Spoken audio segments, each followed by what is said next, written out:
시대의 소망 제62장 시몬의 집에서 열린 잔치. 베다니에 사는 시몬은 예수님의 제자로 간주되었다. 그는 공공연하게 그리스도의 추종자들과 연합한 소수의 바리새인들 중에 하나였다.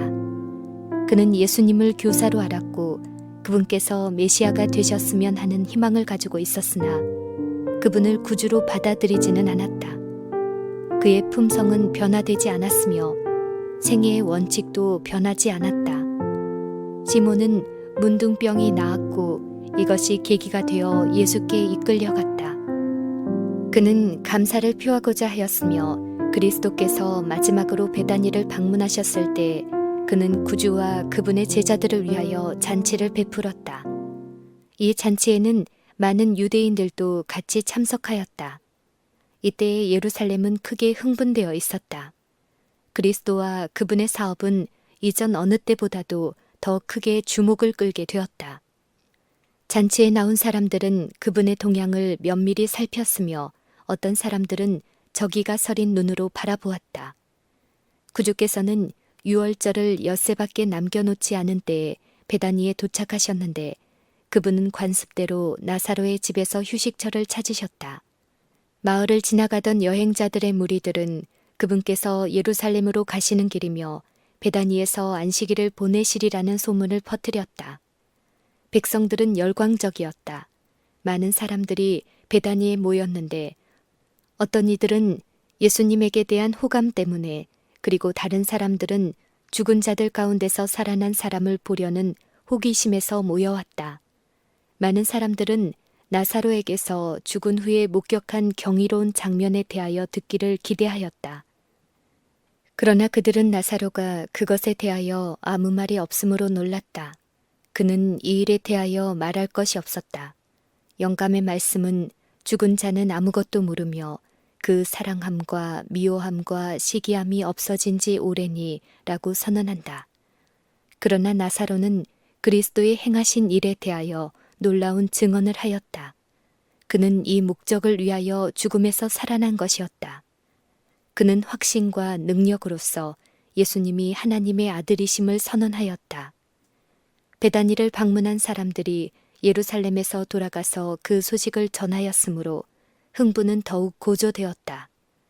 백성들은 예수님을 만나 말씀을 듣기를 열망하였다. 나사로가 그분과 동행하여 예루살렘에 갈 것인지, 유월절에 그 선지자가 왕위에 앉으실 것인지에 대해 일반 대중들이 질문하고 있었다.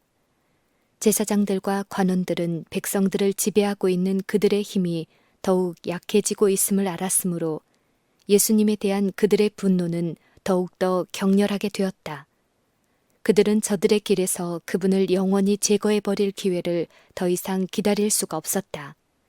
시간이 흐름에 따라 그들은 결국 그분이 예루살렘에 오지 않을까 염려하기 시작하였다. 그들은 그분이 얼마나 자주 저들의 살해 계획을 좌절시켰는가를 기억하면서 이제 그분이 당신을 대적하는 자들의 목적을 알고 오지 않을까봐 매우 염려하였다. 그들은 염려를 감출 수가 없어서 서로 질문하기를 너희 생각에는 어떠하니요? 저가 명절에 나오지 아니하겠느냐? 라고 하였다. 제사장들과 바리새인들의 회의가 소집되었다. 나사로가 살아난 이후 그리스도에 대한 동정심이 매우 고조되었기 때문에 그분을 공공연하게 체포하는 것은 위험할 것이다. 그러므로 당국자들은 그분을 비밀리에 체포하여 될 수 있는 대로 조용히 신문하려고 결심하였다. 그분의 유죄 선고가 알려질 때에 변하기 쉬운 대중의 여론의 물결이 그들에게 유리하게 되기를 희망하였다. 그와 같이 그들은 예수님을 죽이기로 제의하였다. 그러나 제사장들과 랍비들은 나사로가 살아있는 한 그들이 안전하지 않음을 알았다. 무덤에서 나흘 동안 있다가 예수님의 한마디 말씀으로 다시 살아난 바로 그 사람의 존재가 조만간에 반발을 일으킬 것이었다. 백성들은 그와 같은 이적을 행하실 수 있는 분의 생명을 취한 저희 지도자들에게 복수할 것이었다. 그러므로 사내들이는 나사로도 역시 죽여야 한다고 결정하였다. 증오와 편견은 그들의 노예들을 이런 지경에까지 이끌고 왔다. 유대인의 지도자들의 증오와 불신은 무한한 능력이 무덤에서 살려낸 자의 생명까지라도 취하려고 할 만큼 커졌다. 이러한 음모들이 예루살렘에서 진행되고 있는 동안 예수님과 제자들은 시몬의 잔치에 초대되었다. 식탁에서 구주는 시몬과 나사로와 같이 앉으셨는데 한편에는 흉악한 질병에서 고침을 받은 시몬이 앉았고 다른 편에는 죽음에서 살아난 나사로가 앉아 있었다. 마르다는 식탁에서 일하고 있었으나 마리아는 예수님의 입술에서 나오는 모든 말씀을 열심히 듣고 있었다. 예수께서 은혜로써 그녀의 죄를 용서하고 또한 오라비를 무덤에서 불러내셨으므로 마리아의 마음은 감사로 가득 차 있었다. 마리아는 예수께로부터 그분의 죽음이 다가오고 있다는 말씀을 듣자 깊은 사랑과 슬픔으로 그분께 경의를 표하기를 원하였다. 개인적으로 크게 희생하여 그녀는 그분의 몸에 부을 값진 향유 한 옥합을 샀다. 그러나 지금 많은 사람들은 그분께서 왕이 되시려고 한다고 선언하고 있었다. 마리아의 슬픔은 기쁨으로 변하였으며 그녀는 제일 먼저 주께 영광 돌리기를 열망하였다. 옥합을 깨뜨리고 향유를 예수님의 머리와 발에 부었다. 그리고 울면서 무릎을 꿇고 눈물로써 발을 적시고 길게 물결치는 머리털로 그분의 발을 씻었다. 마리아는 다른 사람이 보는 것을 피하려고 노력하였으며 그녀의 동작은 타인의 주목을 끌지 않도록 진행되었으나 향기가 방 안에 가득하였으므로 그녀의 행위는 마침내 참석한 모든 사람에게 알려졌다. 유다는 이와 같은 행위를 매우 불쾌한 눈으로 바라보았다. 그리스도께서 이 일을 어떻게 말씀하실지 들으려고 기다리는 대신에 그는 가까이 있는 자들에게 그리스도께서 이런 낭비를 묵인하신다고 비난하며 불평을 퍼뜨리기 시작하였다. 그는 교활하게도 불평을 일으키기 십상인 암시를 하였다. 제자들을 위한 회개였던 유다는 그들의 얼마 되지 않는 저축금에서 자기 자신이 쓰기 위하여 비밀히 얼마를 떼어두고 있었다. 이렇게 함으로 그들의 재원은 줄어들었다. 그는 얻을 수 있는 것이면 모든 것을 주머니에 넣기를 열망하였다. 주머니 속에 있는 재물은 가끔 가난한 자를 구제하기 위하여 사용되었으며 때때로 유다의 생각에 필요하지 않는 어떤 것을 샀을 경우 그는 왜 이것을 낭비하느냐, 왜 이 돈을 내가 가난한 자들을 위하여 가지고 다니는 이 주머니 속에 넣지 않느냐고 말하곤 하였다. 지금 마리아의 행위는 수치를 느껴야 할 그의 이기심과는 매우 현저한 대조를 이루는 것이었다. 이전 관례대로 그는 그 여자의 선물에 대한 자기의 반대에 어떤 가치 있는 동기를 부여하려고 노력하였다. 제자들을 돌아보며 유다는 이 향유를 어찌하여 300데나리온에 팔아 가난한 자들에게 주지 아니하였느냐라고 말하였다. 이렇게 말함은 가난한 자들을 생각함이 아니요 저는 도적이라 돈 궤를 막고 거기 넣는 것을 훔쳐가밀어라. 유다는 가난한 자를 동정하는 마음이 없었다. 만일 마리아의 향유를 팔아서 그 수입을 유다의 재산에 넣었다면 가난한 자들은 아무런 혜택도 받지 못했을 것이다. 유다는 자신의 행정 능력을 높이 평가하였다. 재정 관리인으로서 그는 동료 제자들보다 훨씬 우월하다고 스스로 믿고 있었으며 그는 제자들도 그를 그와 같은 견해로 바라보도록 만들었다. 그는 그들에게 신임을 받았으며 그들 중에서 큰 영향력을 행사하고 있었다. 가난한 자를 동정한다는 말로 그는 그들을 속였다. 그의 교활한 암시는 그들로 하여금 마리아의 헌신을 불신하게 하였다. 식탁 주위에는 무슨 의사로 이것을 허비하느뇨, 이것을 많은 값에 팔아 가난한 자들에 줄 수 있었겠도다 하는 불평이 돌았다. 마리아는 비평하는 말을 들었다. 그녀의 가슴은 떨렸다. 그녀는 언니가 낭비한다고 책망하지는 않을까 두려워하였다. 주님 역시 아낄 줄 모른다고 생각하실지 모른다. 사과나 변명도 없이 마리아가 피하려고 할 때 주님의 음성이 들렸다. 가만두어라. 너희가 어찌하여 저를 괴롭게 하느냐. 그분께서는 그녀가 당황하고 어려움에 빠진 것을 아셨다. 그분께서는 이와 같은 봉사를 통하여 그녀가 사죄함을 받은 데 대한 감사를 표시한 것임을 알고 그녀의 마음에 위안을 주셨다. 비난의 수군거림보다 더욱 높은 음성으로 그분께서는 저가 내게 좋은 일을 하였느니라. 가난한 자들은 항상 너희와 함께 있으니 아무 때라도 원하는 대로 도울 수 있거니와 나는 너희와 항상 함께 있지 아니하리라. 저가 힘을 다하여 내 몸에 향유를 부어 내 장사를 미리 준비하였느니라 라고 말씀하셨다. 구주의 시신에 아낌없이 부으려고 했던 향기로운 선물을 마리아는 그분의 산 몸에 부었다. 장사 때의 이 향기는 무덤에만 가득할 뿐이지만 지금 이 향기는 그녀의 믿음과 사랑의 보증으로서 그분의 마음을 기쁘게 하였다. 아리마대 사람 요셉과 니고데모는 저희의 사랑의 선물을 예수께서 살아계실 때에 바치지 않았다. 그들은 비통한 눈물을 흘리면서 예수의 차지차고 의식 없는 몸을 위하여 값진 향료를 가져왔다. 향을 가지고 무덤에 찾아갔던 여인들은 예수께서 이미 부활하신 뒤였기 때문에 저희의 수고가 헛된 것을 깨달았다. 그러나 마리아는 예수께서 그녀의 헌신을 의식하실 때에 구주께 자신의 사랑을 쏟음으로 그분의 장사를 위하여 기름을 부었던 것이다. 그리하여 그분께서는 당신이 받으실 큰 시련의 어두움으로 내려가실 때에 당신이 구속하신 자들에게서 받게 될 열렬한 사랑에서 우러나온 그 행위에 대한 기억을 간직하고 가셨다. 귀중한 선물들을 죽은 자를 위하여 가져오는 사람들이 있다. 그들은 차디차고 말없는 시체 주위에 둘러서서 거리낌 없이 사랑의 말들을 한다. 보지도 못하고 듣지도 못하는 사람에게 자비와 감사와 애착 등의 말들을 아낌없이 쏟아놓는다.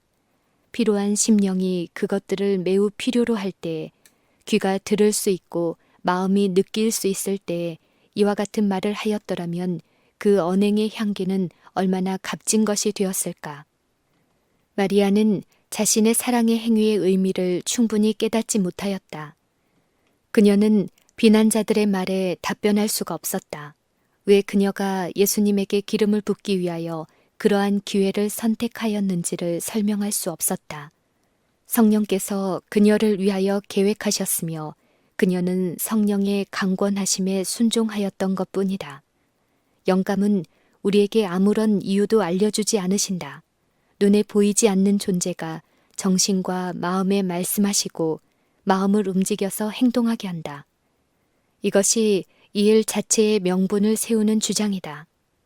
그리스도께서는 마리아에게 그녀의 행동의 의미를 말씀하셨으며 이로써 그분이 받으신 것보다 더 많은 것을 마리아에게 주셨다. 이 여자가 내 몸에 이 향유를 부은 것은 내 장사를 위하여 함이니라 라고 그분께서 말씀하셨다. 옥합이 깨질 때에 향기가 온 집에 가득한 것처럼 그리스도께서 운명하시고 그분의 몸은 훼손될 것이나 그분은 다시 무덤에서 일어나시고 그분의 생명의 향기는 세상에 가득하게 될 것이었다. 그리스도께서 너희를 사랑하신 것 같이 너희도 사랑 가운데 행하라. 그는 우리를 위하여 자신을 버리사 향기로운 제물과 생축으로 하나님께 드리셨느니라. 예수께서는 내가 진실로 너희에게 이르노니 온 천하에 어디든지 이 복음이 전파되는 곳에는 이 여자의 행한 일도 말하여 저를 기념하리라 라고 선언하셨다. 장례를 내다보면서 구주께서는 당신의 복음에 관하여 확실히 말씀하셨다. 이 일은 온 세상에 전파될 것이었다. 복음이 전파되는 어느 곳에서든지 마리아의 선물은 그 향기를 발할 것이며 그녀의 꾸밈 없는 행동을 통하여 심령들이 축복을 받을 것이다. 나라들은 일어나고 또 넘어질 것이며 군주들과 정복자들의 이름은 잊힐 것이나 이 여인의 행동은 거룩한 역사의 페이지에서 영원히 없어지지 않을 것이다. 시간이 끝나는 날까지 그 깨진 옥합은 타락한 인류에 대한 하나님의 풍성한 사랑의 이야기를 말해줄 것이다. 마리아의 행위는 유다가 취하려고 하는 행동과 현저한 대조를 이루었다. 비평의 종자를 떨어뜨리고 제자들의 마음에 악한 생각을 일으키려고 한 자에게 예수께서는 얼마나 날카로운 교훈을 주실 수 있으셨던가. 비난자가 얼마나 정당하게 비난을 받을 수밖에 없었던가. 모든 마음의 동기를 알고 모든 행동을 이해하시는 그분께서는 잔치에 참석한 사람들 앞에 유다의 경험 가운데서 어두운 장면들을 공개하실 수도 있었다. 변역자가 내세우는 말에 공허한 가면도 적나라하게 폭로될 수 있었다. 그 까닭은 그는 가난한 자를 동정하기는커녕 구제에 요구되는 돈을 훔치고 있었기 때문이다. 그가 과부와 고아와 고용인을 압박하였기 때문에 그에 대하여 분노가 격발될 수도 있었을 것이다. 만일 그리스도께서 유다의 가면을 벗기셨더라면 이것이 주를 배반한 이유로 주장되었을 것이다. 그리고 도적이라는 책망을 받을지라도 유다는 제자들 가운데서까지도 동정을 받게 될 것이었다. 구주께서는 그를 질책하지 않으셨다. 그와 같이 하여 그에게 배반할 구실을 주지 않으셨다. 그러나 예수께서 유다에게 던지신 시선은 구주께서 그의 위선을 통찰하고 천하고 비열한 성격을 아신다는 사실을 유다로 하여금 깨닫게 하였다. 그리고 매우 혹독하게 정죄받은 마리아의 행위를 칭찬하심으로 유다를 책망하셨다. 이 일 전에는 구주께서 결코 그를 직접 책망하신 일이 없으셨다. 이제 그 질책은 그의 마음에 사무쳤다. 그는 복수하기로 결심하였다. 만찬석을 떠나서 유다는 직접 대제사장의 궁궐에 들어가 그곳에서의 회의가 소집되어 있는 것을 보고는 그들에게 예수님을 넘겨주겠다고 제의하였다. 제사장들은 크게 기뻐하였다. 이 이스라엘의 지도자들에게 돈도 없고 값도 없이 그리스도를 구주로 받아들일 기회가 제공되었다. 그러나 그들은 사랑으로 강권하는 가장 부드러운 정신으로 그들에게 제공된 귀중한 선물을 거절하였다.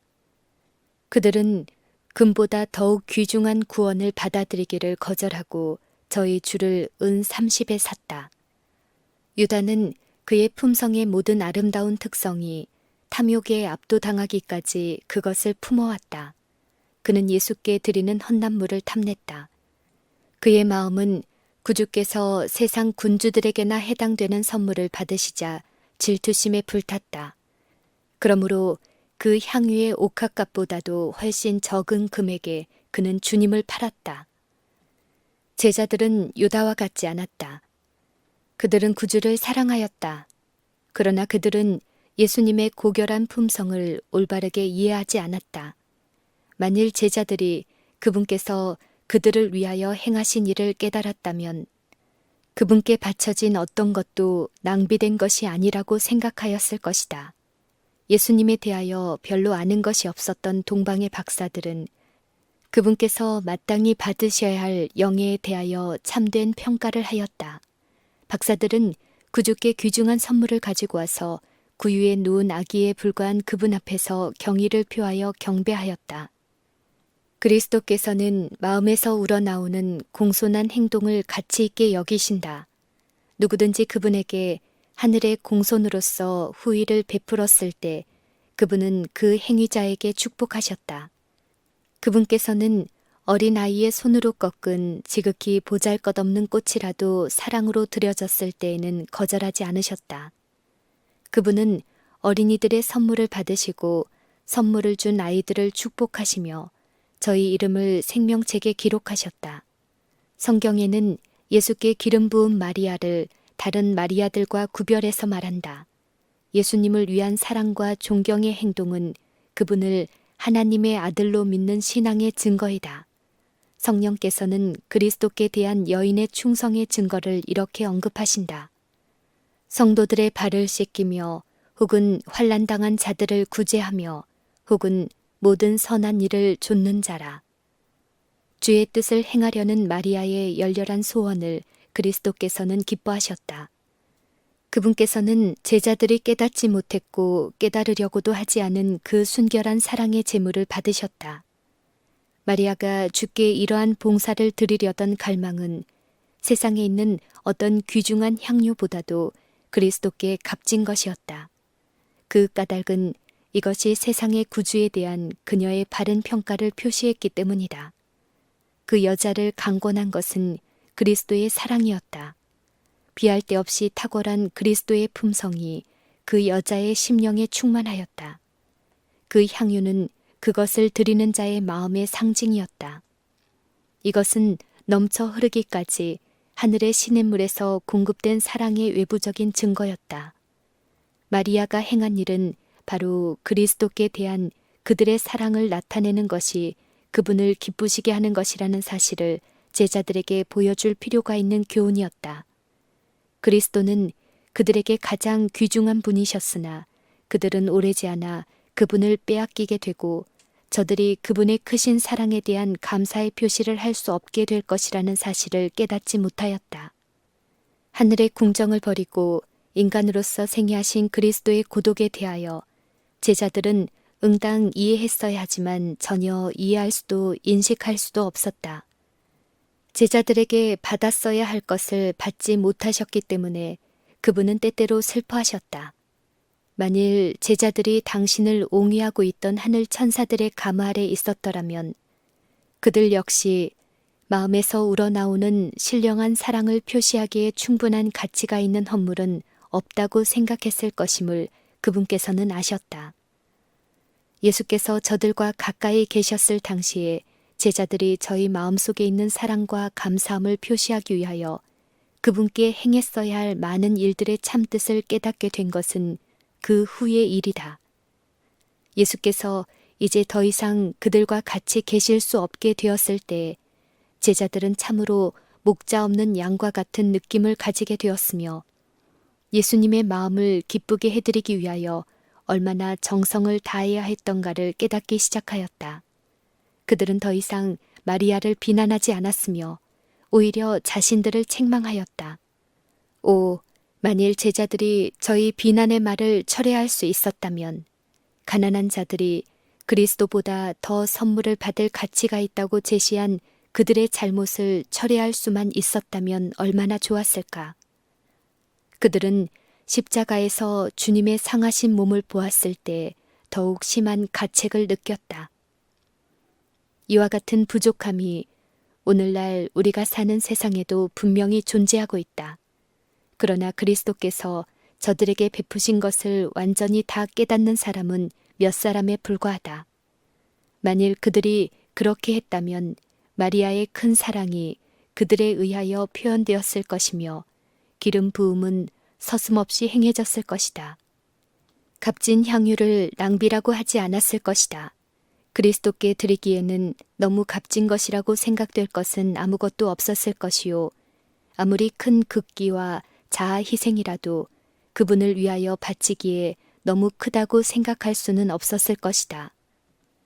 분노하여 무슨 의사로 이것을 허비하느뇨 라고 한 말은 잃어버린 세상을 위하여 화목 제물로서 자신을 선물로 드릴 최고의 희생을 그리스도 앞에 생생하게 떠오르게 하였다. 주께서는 당신의 인간 가족에게 지극히 관대하셨으므로 그 이상 더 하실 수 있다고 말할 수는 없었다. 하나님께서는 예수님을 선물로 주심으로 온 하늘을 주셨다. 인간의 견해로 볼 때 이와 같은 희생은 큰 낭비로 생각되었다. 인간의 사고 방식으로는 구원의 계획이 자비와 재원의 낭비로 보인다. 극기와 성심성의의 희생은 어느 곳에서든지 우리에게 만족을 준다. 하늘 천사들이 그리스도 안에서 표현된 한없는 사랑으로 향상되고 부유해지기를 거절하는 인간 가족을 놀라움으로 바라보는 것은 지당하다. 왜 이처럼 큰 낭비를 하는가 하고 그들이 부르짖는 것은 당연하다.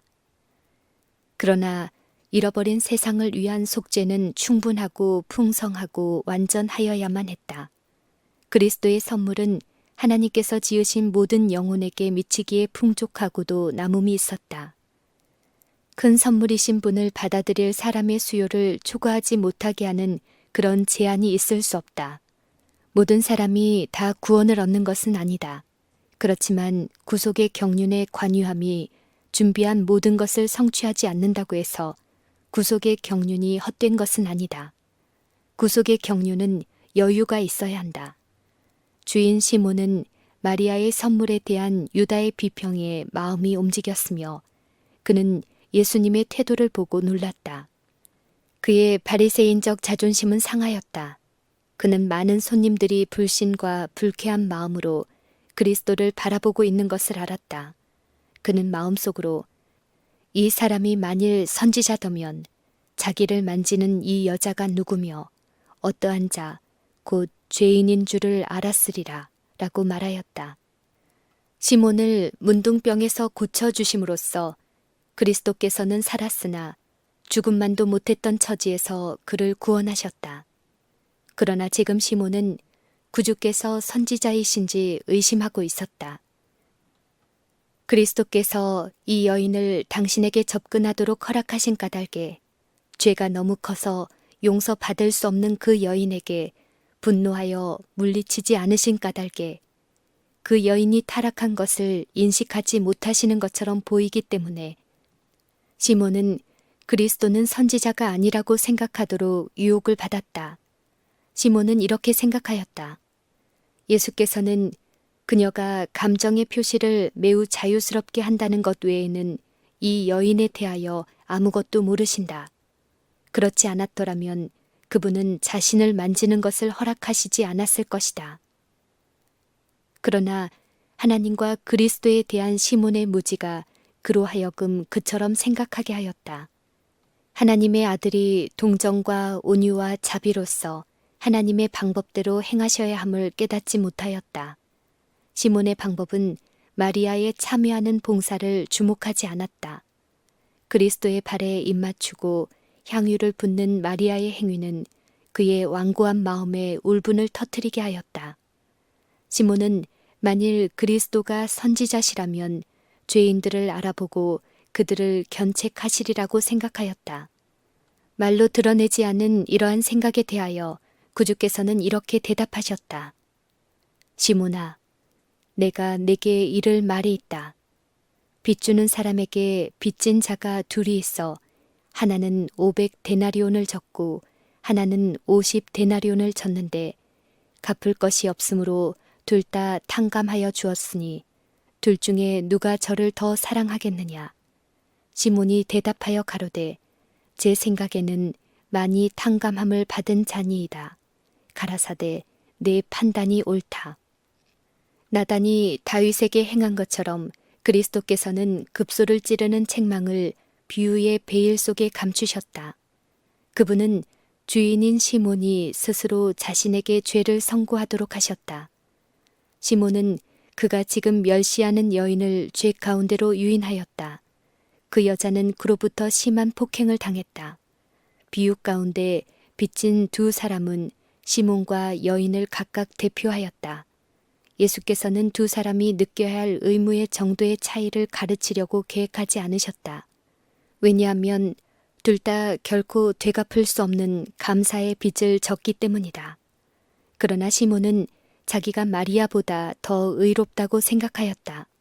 그러므로 예수께서는 그의 죄가 참으로 얼마나 큰지를 보여주기를 원하셨다. 500데나리온의 빚이 50데나리온의 빚보다 많은 것처럼 그의 죄가 그 여자의 죄보다 훨씬 더 크다는 사실을 예수께서는 그에게 보이기를 원하셨다. 이제 시몬은 새로운 빛 가운데서 자신을 바라보기 시작하였다. 그는 마리아가 선지자보다 더 큰 이로부터 얼마나 존중받고 있는지를 알았으며 그리스도께서 예리한 예언자의 안목으로 그 여자의 사랑과 헌신적인 마음을 환히 들여다보시는 것을 알았다. 그는 수치심에 사로잡혔으며 자기보다 훨씬 높은 분 앞에 있다는 사실을 깨닫게 되었다. 그리스도께서는 계속하여 말씀하셨다.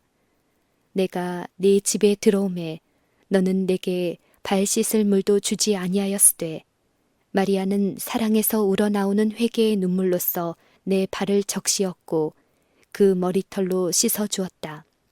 너는 내게 입맞추지 아니하였으되 그대가 멸시하는 저는 내가 들어올 때부터 내 발에 입맞추기를 그치지 아니하였다.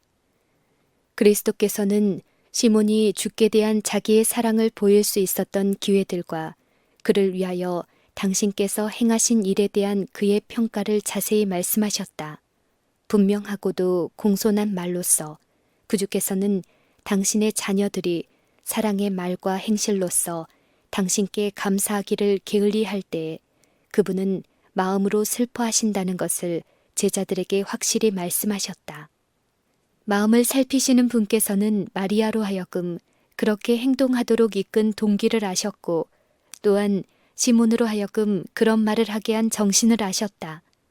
예수께서 시몬에게 이 여자를 보느냐라고 말씀하셨다. 그 여자는 죄인이었다. 내가 네게 말하노니 저의 많은 죄가 사하여졌도다. 이는 저의 사랑함이 많음이라. 사함을 받은 일이 적은 자는 적게 사랑하느니라.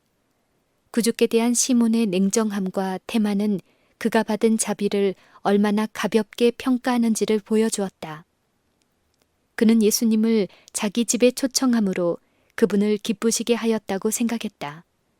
그러나 이제 그는 자기 자신의 상태 그대로를 보았다. 시몬이 그의 손님의 마음을 알고 있다고 생각할 때 그의 손님은 그의 마음을 이미 알고 계셨다. 그는 자신에 대한 그리스도의 판단이 얼마나 참된지를 알았다. 그의 종교는 바리새주의의 두루마기를 걸치고 있었다. 그는 예수님의 동정을 멸시하였다. 그는 그분을 하나님의 대표자로 인정하지 않았다. 마리아는 용서받은 죄인인 반면에 그는 용서받지 못한 죄인이었다. 그 여자를 정죄하도록 한 그 공의의 엄정한 율법은 그를 정죄하였다. 시몬은 손님들 앞에서 공공연하게 자기를 책망하지 않으신 예수님의 친절로 인하여 감동되었다. 그는 마리아가 받게 되기를 바랬던 것처럼 대접받지 않았다. 그는 예수께서 그의 잘못을 다른 사람 앞에 드러내기를 원하지 않으시며 사실을 진실하게 말함으로 그의 마음에 죄를 깨닫게 하고 동정어린 친절로서 그의 마음을 부드럽게 하기를 원하신다는 것을 알게 되었다. 단호한 책망은 시몬의 마음을 굳게 하여 회개할 수 없게 하였을 것이지만 참을성 있는 훈계가 그로 하여금 그의 잘못을 깨닫도록 하였다.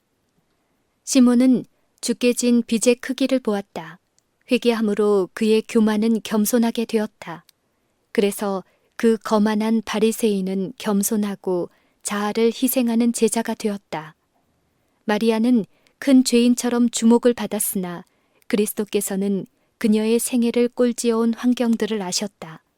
그분은 마리아의 영혼 속에 있는 모든 희망의 불꽃을 끄실 수도 있었지만 그렇게 하지 않으셨다. 절망과 파멸에서 마리아를 건져주신 분은 그분이셨다. 마리아는 자신의 마음과 정신을 지배하고 있던 사귀들을 7번이나 책망하시던 그리스도의 음성을 들었다.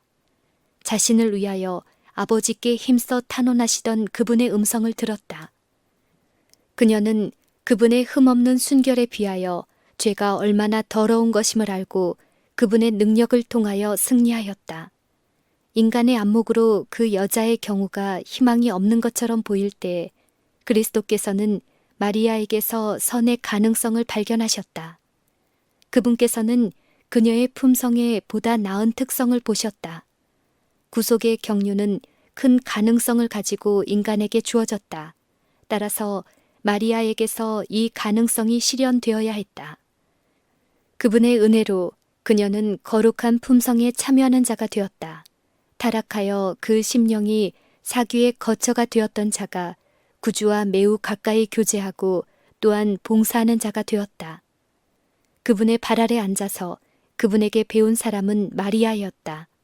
그분의 머리에 귀중한 기름을 붓고 눈물로 그분의 발을 씻은 사람은 바로 마리아였다. 마리아는 십자가 곁에 섰으며 무덤까지 그분을 따라갔다. 그분의 부활 후에 무덤에 제일 먼저 나타난 사람은 마리아였다. 부활하신 구주를 처음으로 선포한 사람도 마리아였다. 예수께서는 모든 영혼의 환경을 아신다.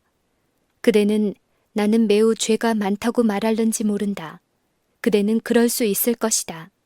그러나 그대가 악하면 악할수록 더욱 그리스도가 필요하다. 그분은 울면서 참회하는 사람을 한 사람도 돌려보내지 않으신다. 그분께서는 당신이 나타낼 수 있는 모든 것을 어느 누구에게도 말씀하지 않으시며 오히려 떨고 있는 모든 영혼에게 용기를 가지라고 명하신다.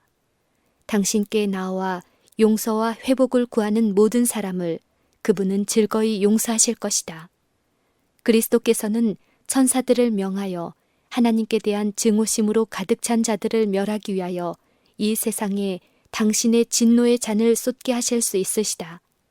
그분은 우주에서 이 흑점을 일소에 버릴 수도 있으시다. 그러나 그분은 그렇게 하지 않으신다. 오늘날 그분께서는 향단 곁에 서서 당신의 도움을 바라는 자들의 기도를 하나님 앞에 드리고 계신다. 당신께 피난처를 구하는 영혼들을 예수께서는 참소자들과 구설의 다툼으로부터 높이 쳐들어 올리신다. 어떤 인간이나 악한 천사도 이 영혼들을 참소할 수 없다. 그리스도께서는 당신의 신성과 인성에 그들을 연합시키신다. 그들은 하나님의 보좌에서 흘러나오는 빛 가운데서 죄짐을 지신 위대하신 분 곁에 선다. 누가 능히 하나님의 택하신 자들을 송사하리요. 의롭다 하신 이는 하나님이시니 누가 정죄하리요. 죽으실 뿐 아니라 다시 살아나신 이는 그리스도 예수시니 그는 하나님 우편에 계신 자요. 우리를 위하여 간구하시는 자시니라.